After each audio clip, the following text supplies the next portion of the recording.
আসসালামু আলাইকুম সবাইকে। আশা করি সবাই ভালো আছেন। আপনাদের মাঝে আবারও ছোট্ট একটি ব্লগ নিয়ে হাজির হলাম। আশা করি আমার পাশে থাকবেন। এখন হলো সকাল, তো ঘুম থেকে উঠে দেখি কারেন্ট নাই। তো কেমন লাগে বলেন। মেহেরিমা ঘুমাইতেছে, চার্জার ফ্যান দিয়ে আসছি। আচ্ছা যাই হোক, ঘুমাইতেছে তো বাড়ির কাজগুলো করে ফেলি। তো কয়টা প্লেট ছিল রাত্রের, তো এগুলো ধুয়ে ফেললাম। এখনো মুখ ধুই নাই আমি। তো দেখতেছি আকাশের অবস্থা খুবই খারাপ, বৃষ্টি আসবে হয়তো। তো মেয়ে উঠে গেছে, ওরে নিয়ে এখন সময় দিব, ওরে গোসল করাবো। তো এই তো গোসল করাচ্ছি। ও অনেক খুশি হয় পানির জন্য, মানে পানি দেখলে সে মাথা ঠিক থাকে না। যদি একবার বলা যায় মেহেরিমা চলো তোমাকে গোসল করাবো, তাহলেই হয়েছে, মানে দৌড় দিয়ে বাথরুমের দরজায় জায়গায় সে দরজা টুকানো শুরু করে। তো কারেন্ট চলে আসছে, এখন ওরে গোসল করাইতেছি। কখন জানি আবার কারেন্ট চলে যায়, কারণ বৃষ্টির আবহাওয়া খুবই খারাপ। তাকে একটু মাথা বেঁধে দিছিলাম, হায় রে কি একটা অবস্থা, সে রাখবে না। এই তো তাকে রেডি করালাম। সে এসির রিমোট দেখে আমাকে দৌড়ে নিয়ে আসতেছে, আম্মু এসি ছেড়ে দাও।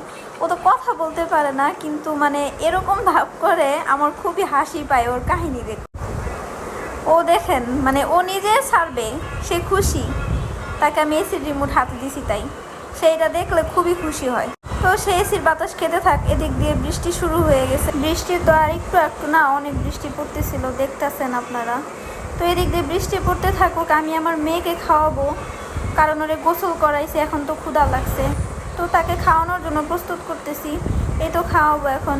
সে খাবার দেখা আমারে মানে বলতেছে আম্মু, হাত দিয়ে ইশারা দিতেছে যে না না না না, মুখ দিয়ে আবার বলতে পারে না না। তো আমি হাসতেছিলাম তখন। এখন ওকে খাওয়াইতেছি, সে মোবাইল দেখতেছে আর খাইতেছে। তাকে খাওয়ানোটা বেশি একটা কষ্টের না, যখন মানে খাওয়ানো শুরু করি তখন খেয়ে ফেলবে। এ তো কারেন্ট চলে গেল আবার, কেমন লাগে বলেন। আজ সারাটা দিন এমন কারেন্টটা জ্বালাইছে আমাকে। তো আজকে আপনাদের একটা কথা বলবো, সেটা হলো আজকের দিনটা আমার জন্য খুবই খারাপ। আর এই তো আমিও গোসল করে চলে আসলাম। তো যেটা বলতে চাইতেছি, আমার আজকে নাকের ফুলটা ভেঙে গেছে। আমার খুবই কষ্ট লাগছে জানেন, কারণ এটা আমার হাজবেন্ড আমাকে গিফট করছিল।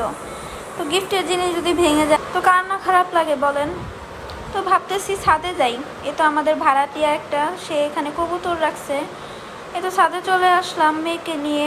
মনটা ভাল লাগতেছিল না, তাই ভাবলাম যে বৃষ্টির দিন তো ছাদে যাই, তাহলে হয়তো একটু ভালো লাগবে। যেই বলা সেই কাজ, চলে আসলাম মেয়েকে নিয়ে ছাদে। তো ছাদে আমার ভাসুরের মেয়েরাও ছিল 3 জন। ওরা আমার সাথে ছাদে আসার জন্য পাগল হয়ে গেছিল। যাই হোক, আমার মেয়ে কিন্তু সবার ছোট, মানে ভাই বোনদের মধ্যে, চাচাতো ভাই বোনদের মধ্যে, কারণ আমার হাজব্যান্ড সবার ছোট ছেলে, তেমনি আমার মেয়েও সবার ছোট। কিন্তু আবার নানা বাড়ির দিক দিয়ে সে কিন্তু নাতিনদের মধ্যে সব থেকে বড়, কারণ আমি হচ্ছি ওই বাড়ির বড় মেয়ে।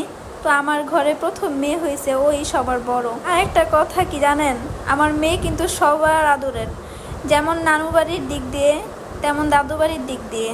তার নানাও তাকে চোখে হারায়, তার দাদাও তাকে চোখে হারায়, মানে অনেক ভালোবাসা পায় মাশাল্লাহ। সবাই দোয়া করবেন এমন ভালোবাসা যেন সব সময় থাকে। আমার বকবকানির জন্য আমি যেটা দেখাইতেছি আপনাদের ওইটাই বলতে ভুলে যেতেছি।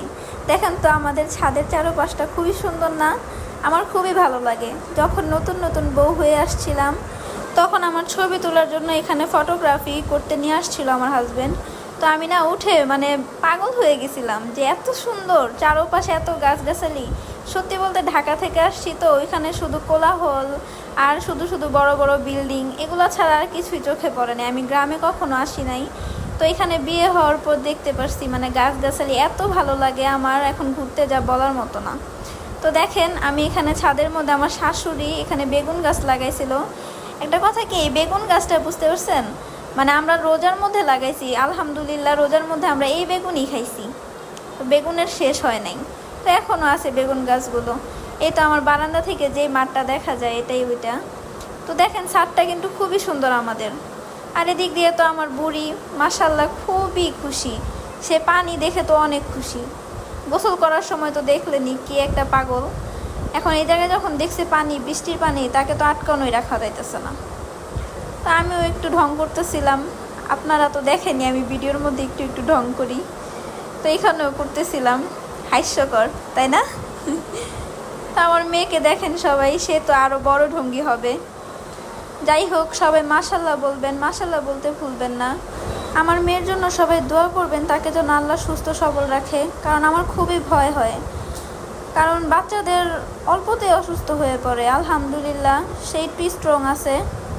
তো বাসায় চলে যাই, অনেক ঘোরাঘুরি হয়েছে, বাসায় চলে যাই। তো রুমে আসার পর আমার মেয়ে আমার ভাসুরের মেয়ের সাথে খেলা করতেছিল। এই তো আমি কথা বললে অনেক কিছুই বলতে মন চাই, কিন্তু টাইম নাই। মেয়েকে ঘুম পাড়াবো, এই তো ঘুম পাড়িয়েও ফেলছি অলরেডি। দেখেন ঘুমের মধ্যে বাচ্চাদের কত মায়া লাগে না, আর আমি তো মা, আমার তো লাগবেই। আল্লাহ সকল মেয়েজাতকে মা হওয়ার তৌফিক দান করুক, আমিন। যার নাই সেই বুঝে কত জ্বালা। আচ্ছা যাই হোক, সবাই আমার ভিডিওতে সাপোর্ট করবেন, লাইক দিবেন, শেয়ার দিবেন। আর আগের ভিডিওগুলোতে অনেক সাপোর্ট পাইছি আপনাদের, আলহামদুলিল্লাহ। তো আপনারাও ভালো থাকবেন। আল্লাহ হাফেজ।